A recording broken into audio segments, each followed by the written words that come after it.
بسم اللہ الرحمن الرحیم۔ اللہم صلی علی محمد و آل محمد۔ شکوہ جواب شکوہ۔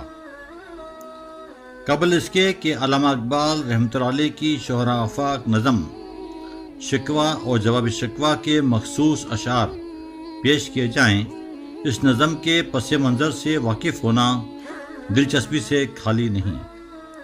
یہ وہ دور ہے جب مسلمان اپنی زبوں حالی، ذلت، زوال اور رسوائی سے بہت زیادہ پریشان اور نا امید ہو گئے ہیں، اور مایوسی کا یہ عالم ہے کہ اپنی غلطیوں اور کوتاہیوں کو تسلیم کرنے کی بجائے تباہی و بربادی کا ذمہ دار نعوذ باللہ اللہ تعالیٰ کو سمجھتے ہیں، اور ان کو یہ گمان ہے کہ جب ہم مسلمان ہیں تو پھر ہمارے زوال اور ہماری شکست کا کوئی جواز ہی نہیں۔ ایسے نازک دور میں علامہ اقبال رحمۃ اللہ علیہ نے جس مدبرانہ، فلسفیانہ اور عارفانہ انداز میں اللہ تبارک و تعالیٰ سے ہم کلامی کرتے ہوئے مسلم امہ کا شکوہ پیش کیا ہے، ایسی جسارت اور ہمت یقیناً مرد مومن اور مرد کلندر کے علاوہ کوئی کر ہی نہیں سکتا۔ شکوہ کے جواب میں اللہ تعالیٰ مسلم امہ کو حیرانگی کے ساتھ تنبیہ کرتا ہے کہ آپ کو یہ شکایت زیب نہیں دیتی، بہتر ہے آپ خاموش رہتے اور شکر گزاری ہی کرتے۔ جواب شکوہ حقیقت میں علامہ اقبال رحمۃ اللہ علیہ کی شاعری کی معراج ہے، جس میں اللہ تعالیٰ مسلمانوں سے ہم کلامی کرتے ہوئے علامہ اقبال کی زبان میں تمام شکوے شکایتوں کا جواب عنایت فرماتے ہیں۔ یہ وہ انقلابی کلام ہے جس نے قوم کو احساس کمتری سے نکالا، سوئی ہوئی انسانیت کو جگایا، اور نیا عزم اور نیا ولولہ پیدا کیا، اور خودی کی سربلندی کی پہچان دی، اور ایک جہان نو کی بنیاد ڈالی۔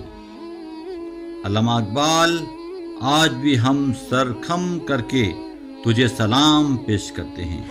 اے روح علامہ اقبال، دنیا اسلام صدیوں تک تم پر ناز کرتی رہے گی، اور عالم انسانیت فیضیاب ہوتی رہے گی انشاءاللہ تبارک و تعالی۔ پیش خدمت ہے نظم شکوہ۔ کیوں ضیاکار بنوں سود فراموش رہوں، کیوں ضیاکار بنوں سود فراموش رہوں، فکر فردا نہ کروں محو غم دوش رہوں، نالے بلبل کے سنوں اور ہماتن گوش رہوں، ہم نوا میں بھی کوئی گل ہوں کہ خاموش رہوں۔ جرت آموز میری تاب سخن ہے مجھ کو، شکوہ اللہ سے حکم بدہن ہے مجھ کو، اے خدا شکوائے ارباب وفا بھی سن لے، کھو گرے حمد سے تھوڑا سا گلا بھی سن لے۔ دی اذانیں کبھی یورپ کے کلیساؤں میں، کبھی افریقہ کے تپتے ہوئے صحراؤں میں، تجھ سے سرکش ہوا کوئی تو بگڑ جاتے تھے، تیر کیا چیز ہے ہم توپ سے لڑ جاتے تھے۔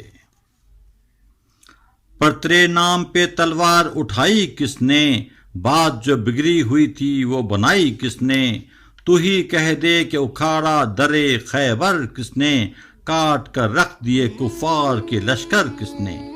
آ گیا این لڑائی میں اگر وقت نماز، قبلہ روح ہو کے زمین بوس ہوئی قوم حجاز، ایک ہی صف میں کھڑے ہو گئے محمود و ایاز، نہ کوئی بندہ رہا اور نہ کوئی بندہ نواز۔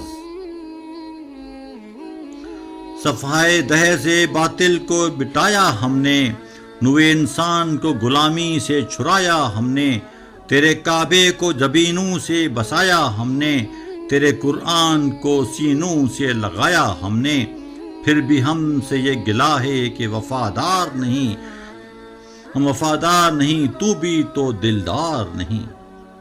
ہم تو رخصت ہوئے اوروں نے سنبھالی دنیا، ہم تو رخصت ہوئے اوروں نے سنبھالی دنیا، پھر نہ کہنا ہوئی توحید سے خالی دنیا۔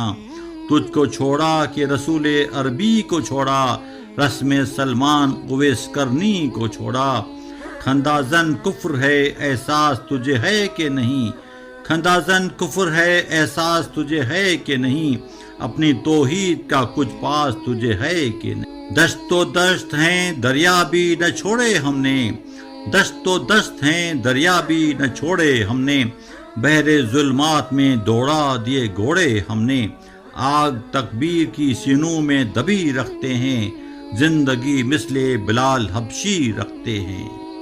قہر تو یہ ہے کہ کافر کو ملیں حور و قصور، قہر تو یہ ہے کہ کافر کو ملیں حور و قصور، اور بیچارے مسلمان کو فقط وعدائے حور۔ رحمتیں ہیں تیری اغیار کے کاشانوں پر، برگ گرتی ہے تو بیچارے مسلمانوں پر۔ رحمتیں ہیں تیری اغیار کے کاشانوں پر، برگ گرتی ہے تو بیچارے مسلمانوں پر، برگ گرتی ہے تو بیچارے مسلمانوں پر۔ اللہ نگہبان۔